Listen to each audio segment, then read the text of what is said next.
Mama, mama, mama, Uti panas. Rumah Uti ketutupan ini, Ma. Rumput-rumput panas, Ma. Putri aus, Mama, gitu. Di sini aja nih dia kayak ada, kayak melukin saya, Mas. Kayak ngusap-ngusap belakang saya gitu. Masa sabar. Beneran ini, dia kayak ngusap-ngusap belakang saya. Di balik senyum seorang ibu, tersimpan misteri yang tak pernah terungkap. Anaknya, gadis berusia 20 tahun yang penuh mimpi, tiba-tiba lenyap dari dunia ini dengan meninggalkan jejak-jejak aneh yang sulit dijelaskan oleh akal sehat. Mengapa ia masih kembali ke rumah meski nyawanya telah tiada? Apa yang membuatnya penasaran hingga gentayangan tanpa henti? Dari suara tangisan di tengah malam hingga bayangan putih yang menghantui para tetangga, semua menyimpan rahasia kelam yang belum terpecahkan. Apakah ada permintaan terakhir yang tak sempat terucap? Ataukah ada luka batin yang terlalu dalam untuk dilupakan? Ikuti kisah penuh misteri ini hingga akhir, dan temukan jawaban-jawaban yang mungkin tak pernah terduga. Selamat datang di channel Ada Horor. Agar hidup lebih berkah, silahkan ketik sholawat di kolom komentar untuk baginda Nabi Muhammad sebagai penghormatan dan rasa cinta terhadap Nabi kita. Bersiaplah untuk merasakan perasaan yang penuh misteri dalam setiap kisah yang kami sajikan. Selamat menonton. Putri, atau lebih dikenal sebagai Uti oleh keluarga dekatnya, mengeluhkan kondisi perutnya yang sakit. Mama berusaha menenangkan Uti sambil membelai punggungnya. "Sabar, nak," ucap Mama dengan suara lembut namun terdengar letih. Namun, Uti tak kunjung tenang. Ia terus mengeluh hingga akhirnya Mama memutuskan untuk membawanya ke dokter. "Ini harus dioperasi," kata dokter. Namun, setelah operasi itu, Uti justru semakin sakit. Dia mulai mengigau tentang orang-orang berjubah putih yang mendampinginya. Di tengah malam, saat seluruh rumah terlelap dalam sunyi, Uti tiba-tiba terbangun dengan napas tersengal-sengal.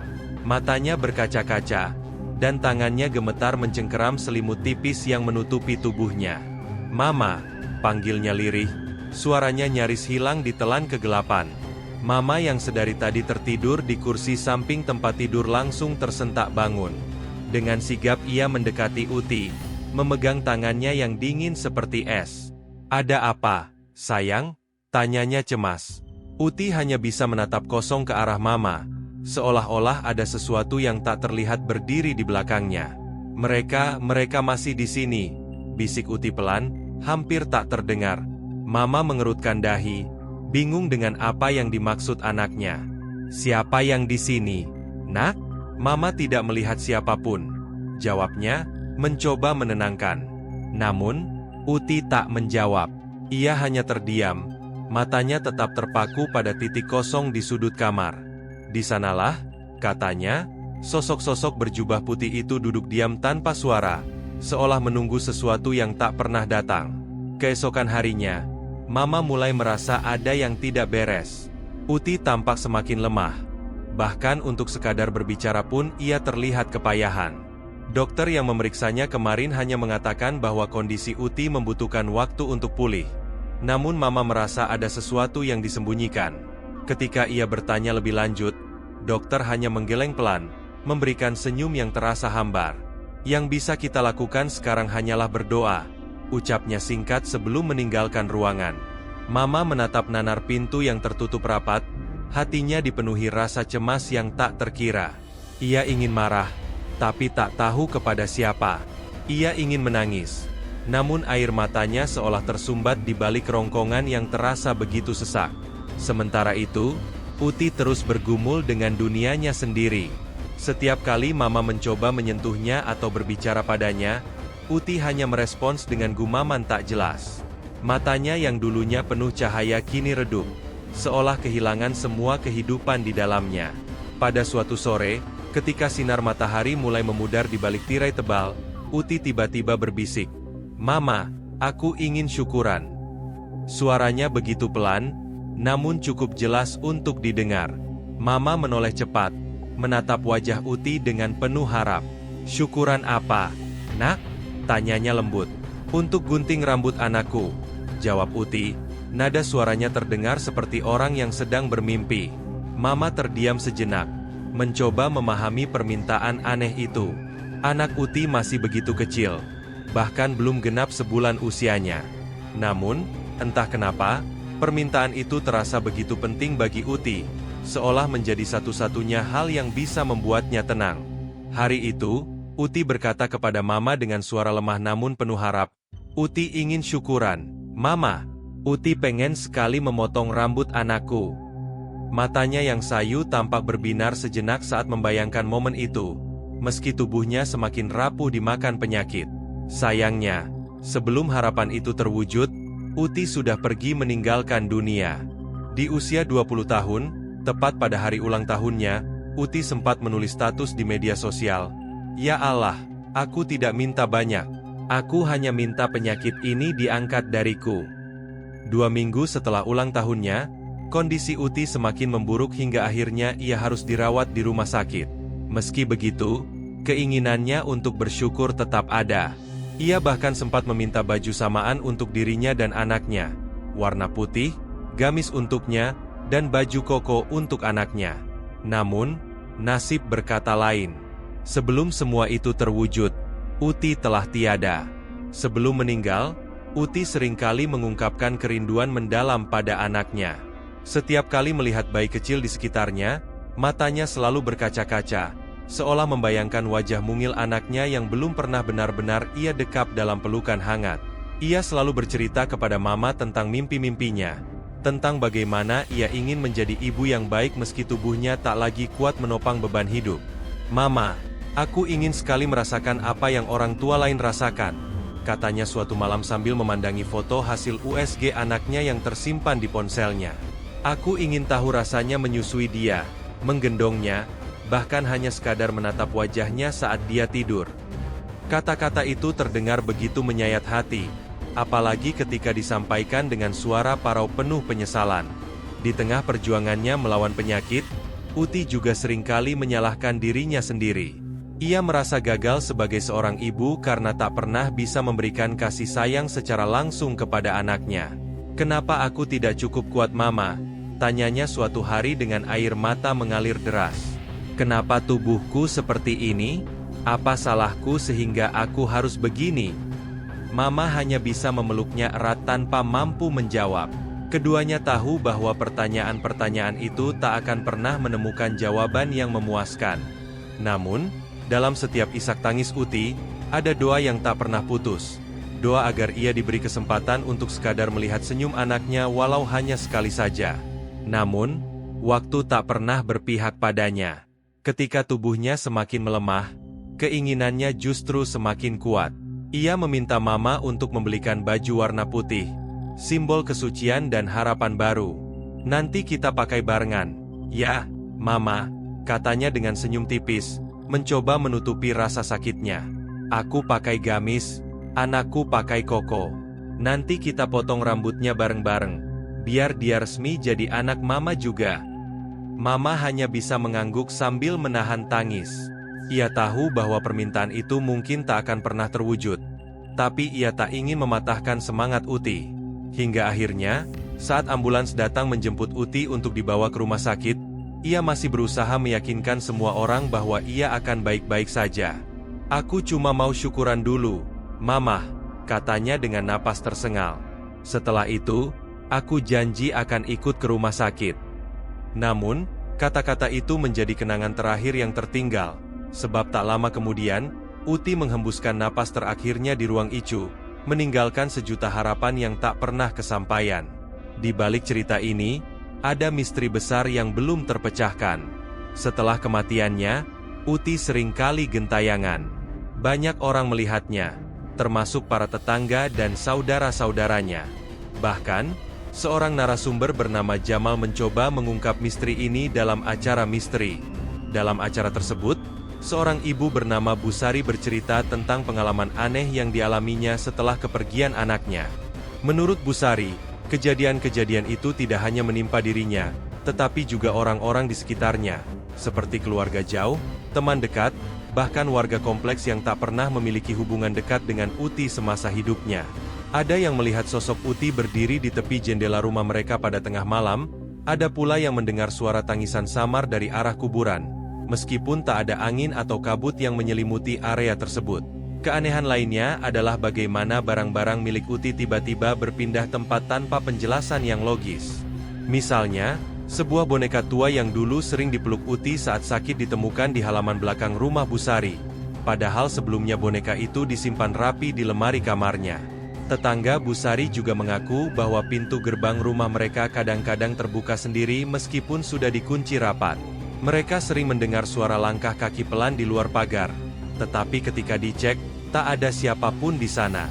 Suatu malam, seorang bocah kecil bernama Raka, yang tinggal beberapa rumah dari Busari, mengaku melihat seorang wanita berpakaian putih duduk di ayunan taman kompleks. Wanita itu tampak sedang menatap kosong ke arah rumah Busari sebelum akhirnya lenyap begitu saja saat Raka memanggil ibunya untuk melihat apa yang dilihatnya.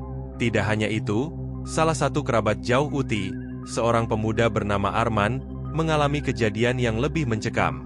Saat ia berkunjung ke rumah Busari untuk memberikan dukungan moral, ia tiba-tiba merasa sesak napas dan tubuhnya gemetar hebat. Ia mengaku mendengar bisikan lirih di telinganya, memanggil-manggil namanya dengan nada lembut namun penuh kesedihan. "Arman, tolong aku." Kata suara itu membuat bulu kuduknya merinding. Busari yang melihat kondisi Arman langsung memanggil ustaz setempat untuk membacakan doa. Setelah doa itu selesai, Arman mengatakan bahwa ia merasa lega, tetapi di matanya masih tersisa bayangan samar seorang wanita berambut panjang yang tersenyum kepadanya sebelum benar-benar menghilang. Kejadian-kejadian ini membuat Busari semakin yakin bahwa ada sesuatu yang belum terselesaikan dalam hidup Uti. Apakah karena keinginannya untuk menyelamatkan anaknya belum terwujud? Atau mungkin karena ia merasa belum cukup dicintai oleh orang-orang di sekitarnya? Pertanyaan-pertanyaan itu terus menghantui pikiran Busari, membuatnya berusaha mencari jawaban dengan bertanya kepada paranormal dan orang-orang yang dianggap memiliki kemampuan supranatural. Namun, hingga kini, jawaban pasti atas misteri ini masih belum terungkap. Yang jelas, kehadiran Uti di dunia nyata pasca kematiannya meninggalkan jejak-jejak yang sulit diabaikan. Seolah-olah ia ingin mengingatkan semua orang akan sesuatu yang penting namun luput dari perhatian mereka. "Maafkan aku jika pernah menyakiti kalian," kata Busari kepada teman-teman Uti melalui video yang direkam oleh Jamal. "Mohon maafkan Putri jika dia pernah bercanda kelewatan atau berkata kasar. Tolong doakan agar dia tenang di sana." Jamal pun menutup acara tersebut dengan pesan bijak. "Semoga cerita ini bisa menjadi pelajaran bagi kita semua," katanya sebelum pamit undur diri. Saat kabar itu sampai ke telinga keluarga, suasana langsung dipenuhi isak tangis. Mama, yang selalu berusaha tegar, akhirnya runtuh di sudut ruangan.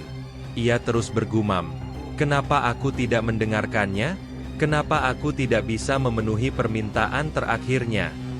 Di luar ruangan, angin malam berhembus pelan, seolah membawa bisikan penyesalan dari setiap orang yang hadir. Beberapa jam kemudian, ketika jenazah Uti dibawa pulang, suasana rumah terasa begitu sunyi. Lampu-lampu redup hanya menambah kesedihan yang menyelimuti ruangan. Anak Uti, yang masih bayi, terlihat gelisah di pangkuan neneknya. Seperti merasakan kehilangan besar, ia menangis tanpa henti. Mama mencoba menenangkan cucunya, tapi air matanya sendiri tak kunjung berhenti mengalir. Malam itu, semua orang yang hadir merasa ada sesuatu yang belum terselesaikan. Sebuah janji yang tak pernah terrealisasi dan doa yang belum sempat terucap. Di tengah keheningan malam, suara langkah kaki terdengar di lorong depan. Semua orang terkejut karena pintu rumah telah dikunci rapat. Mama, dengan hati berdebar, beranjak dari kursinya dan melangkah perlahan menuju sumber suara. Saat ia membuka pintu, tak ada siapapun di sana. Hanya angin dingin yang menyapu wajahnya, membuat bulu kuduknya berdiri.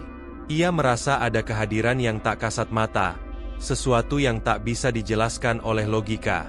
Ketika ia kembali ke ruang tamu, semua orang tampak terdiam, seperti merasakan hal yang sama. Esok harinya, sebelum pemakaman, Mama memutuskan untuk membersihkan kamar Uti. Ia ingin segala sesuatunya rapi sebelum hari perpisahan terakhir. Namun, saat ia membuka lemari Uti, sebuah kotak kecil jatuh ke lantai. Di dalamnya terdapat secari kertas bertuliskan, Maafkan aku jika aku pernah menyakiti kalian. Aku hanya ingin menjadi ibu yang baik." Mama tak kuasa menahan tangisnya.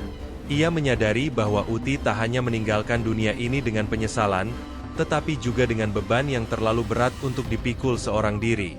Setelah pemakaman, fenomena aneh mulai terjadi.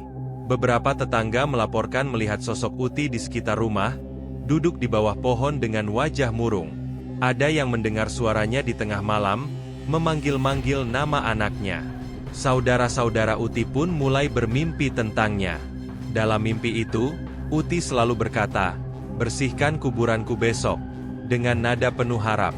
Esok harinya, Mama dan keluarga pergi ke makam Uti. Betapa terkejutnya mereka melihat kuburan Uti sudah ditumbuhi rumput tinggi, padahal baru beberapa hari sejak pemakaman. Ada kabut tipis yang menyelimuti area tersebut, seolah-olah ada sesuatu yang tidak wajar sedang menanti untuk dipecahkan. Penjaga kuburan memberitahu Mama untuk memperbanyak doa. "Kuburan ini sering menangis sendiri," katanya dengan nada bijak. Mama hanya bisa menunduk, berdoa dalam hati agar Uti mendapatkan ketenangan di alam sana. Namun, dalam hatinya, ia tahu bahwa ada sesuatu yang belum selesai.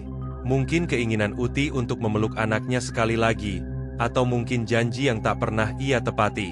Apapun itu, Mama berjanji akan terus berusaha mencari jawabannya, meskipun ia harus melawan rasa takut dan misteri yang menyelimuti kepergian Uti.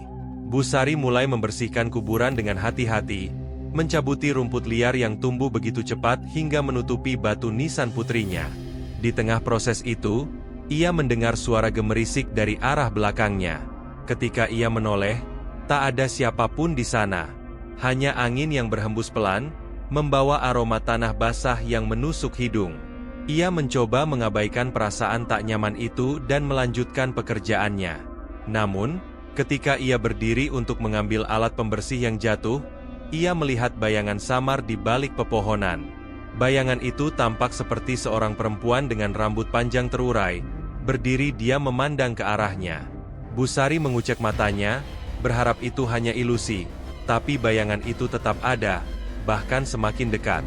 Pak Tono, yang masih berada di dekat situ, melihat ekspresi panik Bu Sari dan bergegas mendekat. "Ada apa, Bu?" tanyanya dengan nada khawatir.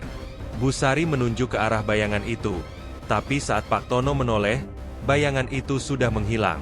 Saya melihatnya," ucap Bu Sari dengan suara bergetar. Pak Tono menghela napas panjang, lalu berkata, "Itu pasti dia lagi, Bu. Sejak awal saya sudah merasa ada yang aneh dengan kuburan ini.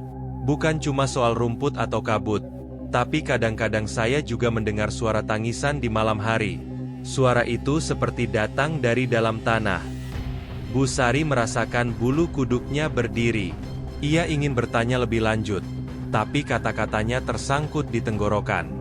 Setelah selesai membersihkan kuburan, Bu Sari duduk di samping batu nisan, memandangi tulisan nama anaknya yang terukir di sana. Ia merasa ada kehadiran yang hangat, seolah Uti sedang duduk di sampingnya. Tiba-tiba, ia merasakan sentuhan lembut di pundaknya, meskipun tak ada siapapun di sana. "Uti!" bisiknya pelan, air mata mulai mengalir di pipinya. Dalam hati, ia berdoa agar anaknya bisa menemukan kedamaian. Namun, di sudut pikirannya, ia merasa ada sesuatu yang belum terselesaikan, sebuah rahasia yang masih tersembunyi, sebuah janji yang belum terpenuhi. Bu Sari sadar bahwa ini bukan akhir, melainkan awal dari pencarian jawaban yang lebih dalam tentang apa yang sebenarnya dirindukan oleh Uti. Tidak hanya itu, beberapa tetangga juga melaporkan kejadian aneh yang membuat mereka semakin terganggu dan ketakutan. Ada yang mengaku melihat Uti berdiri di depan rumah mereka dengan tatapan kosong, seolah menunggu sesuatu tanpa bicara sepatah kata pun. Beberapa orang bahkan mendengar suara tangisan samar di tengah malam, meskipun saat dicek tidak ada siapa-siapa. Yang lebih mencekam, ada tetangga yang merasa tubuhnya disentuh oleh tangan dingin saat sedang tidur sendirian, padahal pintu kamar mereka sudah terkunci rapat. Mereka yakin bahwa kehadiran itu adalah Uti, karena setelah kejadian tersebut, bau kapur barus yang digunakan untuk memandikan jenazah Uti tiba-tiba tercium begitu kuat di dalam rumah. Saudara Uti dari Subang, Thomas, juga mengalami kejadian yang tak terduga saat ia datang ke rumah Busari untuk memberikan dukungan moral. Awalnya, Thomas tampak baik-baik saja, duduk bersama keluarga sambil berbincang ringan tentang kenangan-kenangan manis bersama Uti. Namun, tiba-tiba ia memegang kepalanya erat-erat. Matanya membelalak seolah melihat sesuatu yang mengerikan, lalu jatuh pingsan tanpa peringatan apapun. Saat sadar beberapa jam kemudian, Thomas berkata dengan nada gemetar, "Putri datang kemarin malam, dia bilang ingin bertemu aku." Ia menjelaskan bahwa dalam mimpi itu, Uti berdiri di ujung tempat tidurnya, memandangnya dengan wajah pucat dan mata berkaca-kaca. Ia seperti ingin menyampaikan pesan penting, tapi tak satu pun kata yang keluar dari mulutnya. Ketika Thomas mencoba mendekatinya, sosok itu lenyap begitu saja, meninggalkan bekas dingin yang menusuk tulang. Keesokan harinya, Thomas merasa ada beban besar yang menghantui pikirannya. Ia memutuskan untuk pergi ke kuburan Uti untuk memberikan penghormatan terakhir dan mendoakannya. Namun, saat ia tiba di sana, suasana menjadi semakin mencekam. Kabut tipis menyelimuti area pemakaman, dan angin dingin berhembus pelan meskipun cuaca di luar sangat cerah. Saat membersihkan makam Uti, Thomas menemukan sebuah boneka kecil yang tergeletak di sisi nisan, padahal sebelumnya tidak ada siapapun di sekitar. Boneka itu mirip dengan mainan kesukaan anak Uti, yang sering ia bawa saat masih hidup. Thomas merasa bulu kuduknya berdiri, tapi ia mencoba menenangkan diri dengan berpikir bahwa ini hanyalah kebetulan belaka. Meski demikian, ia tidak bisa mengabaikan firasat buruk yang terus menghantuinya sejak saat itu. Busari mulai menyadari bahwa ada sesuatu yang belum terselesaikan dalam hidup Uti. Mungkin karena ia belum sempat menyelamatkan anaknya, atau mungkin karena ia belum bisa memeluk anaknya dengan sepenuh hati. Apapun alasannya, Busari hanya bisa berdoa agar Uti mendapatkan ketenangan di alam sana. Namun, semakin hari, perasaan itu semakin menggelayuti pikirannya. Ia terus bertanya-tanya, apakah selama ini ia telah gagal menjadi seorang ibu yang baik bagi Uti? Apakah ia terlalu keras saat menyangka bahwa keluhan-keluhan Uti hanyalah bentuk manja belaka? Pertanyaan-pertanyaan itu terus bergulir dalam benaknya tanpa jawaban yang pasti, meninggalkan luka yang tak kunjung sembuh. Setiap malam, Busari sering terbangun karena merasakan kehadiran seseorang di sisinya. Awalnya, ia mencoba mengabaikannya, menganggap bahwa semua itu hanyalah halusinasi akibat rasa bersalah yang menghantuinya. Namun, ketika suara-suara itu semakin jelas dan nyata, ia tak bisa lagi menyangkal bahwa ada sesuatu yang tidak wajar sedang terjadi. Suara itu, meskipun pelan, selalu membawa pesan yang sama, permintaan untuk dipahami dan didengar. Ada kalanya suara itu terdengar seperti gumaman lemah, namun ada pula saat-saat di mana ia begitu jelas, seolah ingin memastikan bahwa pesannya sampai kepada Busari. Setiap kali suara itu hadir, Busari merasakan campuran antara haru dan ketakutan. Haru karena ia masih bisa merasakan keberadaan anaknya, namun takut karena ia tak tahu bagaimana cara melunasi utang batin yang kini menggelayuti hubungan mereka. Di tengah kegelisahan itu, Busari mulai mencari jawaban dari orang-orang di sekitarnya. Ia bertanya kepada tetangga, kerabat, bahkan pemuka agama setempat, berharap mendapatkan petunjuk tentang apa yang harus dilakukan agar Uti bisa tenang. Beberapa orang menyarankan agar ia lebih sering membacakan doa-doa tertentu. Namun, meski ia telah mencoba segala cara, kehadiran Uti tetap terasa begitu dekat, seolah-olah semua usaha yang ia lakukan belum cukup untuk melepaskan anaknya dari ikatan dunia. Busari pun mulai merasa bahwa masalah ini bukan hanya soal doa, melainkan ada sesuatu yang lebih mendalam, sesuatu yang hanya bisa diselesaikan dengan cara memahami hati Uti secara utuh. Dalam salah satu malam yang sunyi, Busari duduk sendirian di ruang tamu, menatap foto Uti yang tersenyum lembut di atas meja. Matanya berkaca-kaca saat ia mengingat semua momen kecil yang pernah mereka lewati bersama. Saat Uti pertama kali belajar berjalan, saat ia menangis karena jatuh dari sepeda, hingga saat ia bangga menceritakan rencana-rencananya setelah dewasa. Tapi, di balik kenangan-kenangan indah itu, Busari juga tak bisa melupakan betapa banyak momen ketika ia merasa gagal memahami perasaan Uti. Saat Uti mengeluh sakit, ia hanya menganggapnya sebagai keluhan biasa tanpa mencoba mencari tahu lebih dalam. Saat Uti meminta perhatian lebih setelah melahirkan, ia justru menyalahkan anaknya karena dianggap manja. Semua itu kini terasa seperti beban yang semakin berat di pundaknya, membuatnya bertanya-tanya apakah ia akan pernah bisa memperbaiki kesalahannya. Terkadang, kita tidak menyadari betapa pentingnya sebuah pengertian hingga semuanya sudah terlambat. Semoga apa yang dialami Bu Sari dan keluarganya dapat membuka mata kita untuk lebih peka terhadap orang-orang di sekitar kita. Jika kamu suka dengan cerita-cerita misteri seperti ini, jangan lupa untuk like, subscribe, dan tekan tombol loncengnya agar kamu tidak ketinggalan cerita-cerita seru lainnya. Jangan lupa juga untuk share video ini ke teman-temanmu, agar lebih banyak orang yang bisa menikmati kisah-kisah menarik dan seru di channel kami. Terima kasih sudah menonton.